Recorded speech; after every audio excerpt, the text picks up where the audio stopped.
உங்கள் நெக்கில் இந்த மாதிரியான டார்க் பேட்சஸ் இருக்கா? அப்போ உங்கள் பாடி உங்களை வார்ன் பண்ணுதுன்னு அர்த்தம்.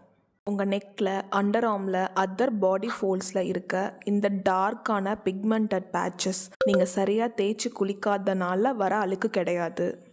வரதுக்கு முக்கியமான காரணம் இன்சுலின் ரெசிஸ்டன்ஸ்.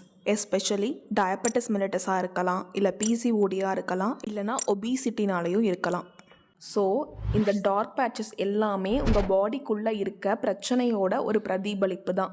நம்ம பண்ணுற மிகப்பெரிய தப்பு என்ன அப்படின்னா, இந்த டார்க் பேட்சஸ் தான் ப்ராப்ளம்னு நினச்சிட்டு அதை மட்டும் ட்ரீட் பண்ணணும்னு நினைக்கிறோம். பட் எக்ஸாக்ட் ப்ராப்ளம் அப்படிங்கிறது பாடிக்குள்ளே தான் இருக்குது.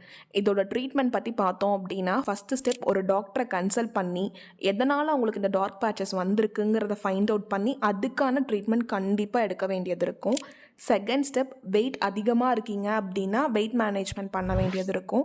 தேர்ட் ஸ்டெப், இது ரெண்டையும் பண்ணதுக்கு அப்புறம் இது சீக்கிரமாக ரிவர்ஸ் ஆகிறதுக்காக எக்ஸ்டர்னலாக சில தெரப்பீஸ் மாதிரி போய்க்கலாம். அது கூட சேர்ந்து சில டாபிக்கல் அப்ளிகேஷன்ஸ், க்ரீம்ஸ் அந்த மாதிரி எடுக்கும்போது இது பெர்மனண்ட்டாக ரிவர்ஸ் ஆகிறது மட்டும் இல்லாமல் திரும்ப வராத மாதிரி நம்ம பார்த்துக்க முடியும்.